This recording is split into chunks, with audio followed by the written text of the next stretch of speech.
Radhe Shyam Radhe Ram Sita Ram Sita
hello everyone, कैसे हैं आप लोग। होप सभी कोई अच्छे होंगे, खुशहाल होंगे और स्वस्थ होंगे।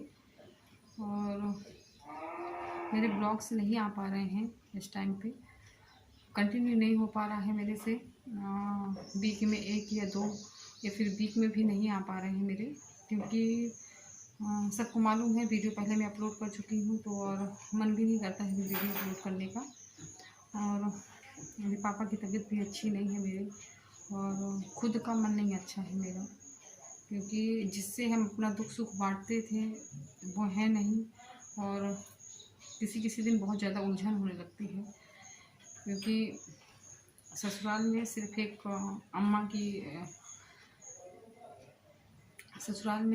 अम्मा के अलावा और कोई ऐसा नहीं था जिससे मैं अपने दुख सुख या फिर अपने मन की बात कर सकती थी।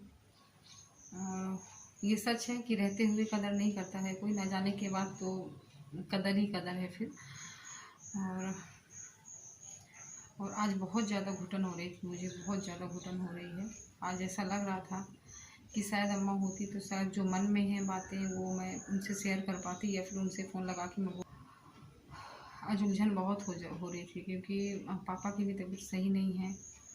और पापा के पास बैठते हैं तो उनको इतना पेन रहता है, बैक पेन, और तो वो ना देखा नहीं जाता है, क्योंकि मतलब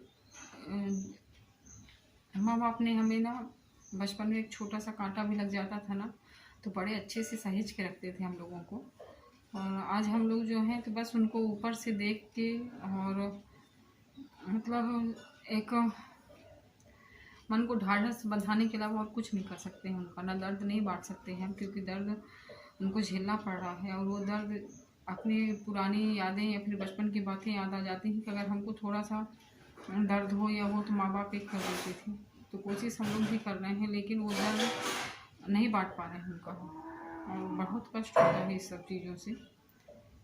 आज मन में इतनी ज़्यादा उलझन है, काश आज अम्मा होती और आज मैं उनसे अपनी बातें शेयर कर पाती और अब मेरा मन का बोझ हल्का हो जाता।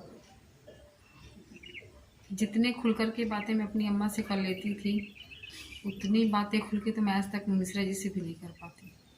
और हर तरह की बातें मैं अपनी अम्मा से कर लेती थी, तो आज उनकी कमी बहुत ज़्यादा खल रही है मुझे। और कहीं भी अच्छा नहीं लगता है, कहीं भी कुछ नहीं। फिर इधर पापा को देखते हैं तो पापा को देख के ऐसा लगता है कि जिन्होंने उंगली पकड़ के चलना सिखाया, हर दर्द हर कष्ट में साथ दिए, आज उनको कितना कष्ट है और वो कष्टों को बांट नहीं सकते हैं।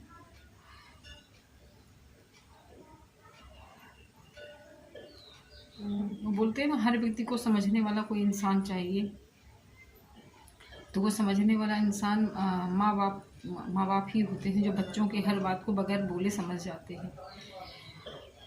बच्चा बोले ना बोले, उनकी आंखें देख के, उनका चेहरा देख के माँ समझ जाती है, क्या समझ जाते हैं कि हाँ इनको कौन सा कष्ट है, क्या ज़रूरत है, क्या नहीं है। और ऐसा ही कनेक्शन कुछ मेरी अम्मा से था। आज वीडियो मैं इसलिए बना रही हूँ क्योंकि आज मेरे मन में सच में बहुत ज़्यादा उलझन है। और आज मैं सोच रही थी काश आज अम्मा होती, और आज मैं उनसे फ़ोन लगा कर के जी भर के अपने मन भर के रो लेती उनसे, क्योंकि जो कनेक्शन मेरा अम्मा से था और वो कनेक्शन मैं आज तक अपने इस वजह से भी नहीं बना पाई।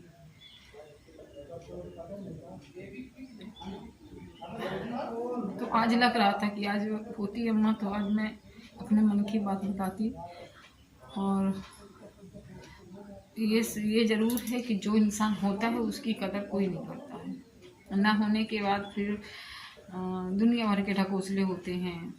मर गया है तो फिर आज कर्म है, तो आज शुद्ध है, तो आज 13वीं है, तो आज कर्म में जाने क्या क्या गरुड़ पुराण में है, बहुत सारी बातें हैं गरुड़ पुराण में।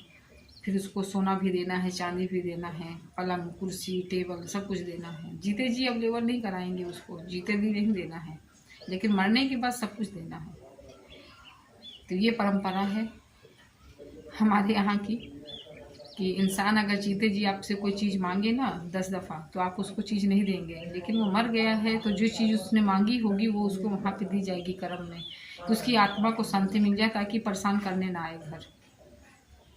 तो आत्मा की शांति के लिए आदमी हर चीज़ करता है कि आत्मा को शांति मिल जाए।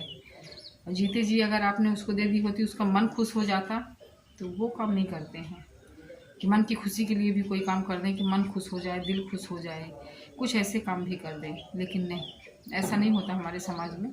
जीते जी आप गिड़गिड़ाते रहिए किसी चीज़ को, हर खुशी को तरसते रहिए, लोग आपकी कदर नहीं करेंगे, लोग आपको पूछेंगे नहीं, लेकिन आप मर जाएंगे तब लोगों की आंखों से आपके लिए आंसू आएंगे।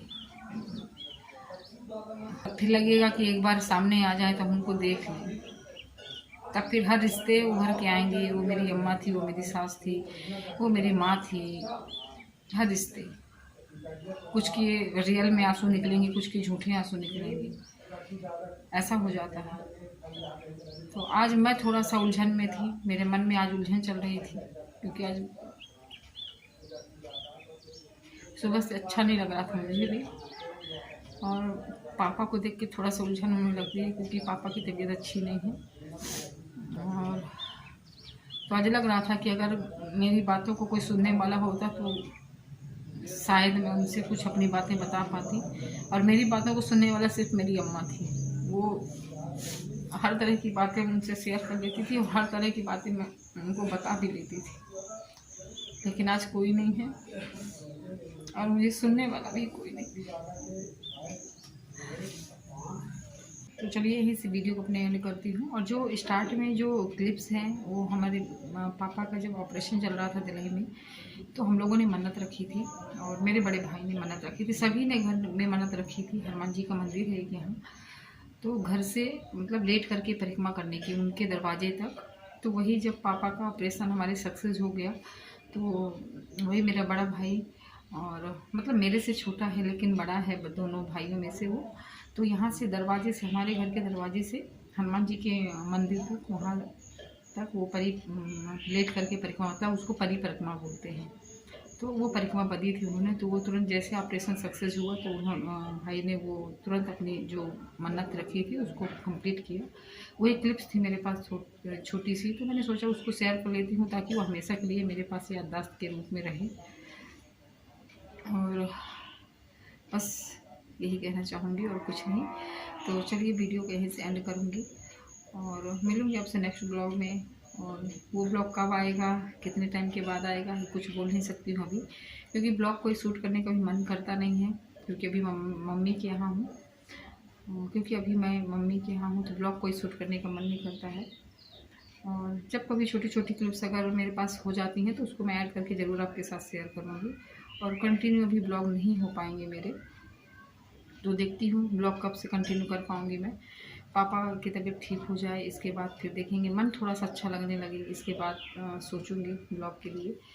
और कंटिन्यू नहीं हो पाएंगे, कभी कभी ऐसे ऐसे अपलोड करती रहूँगी।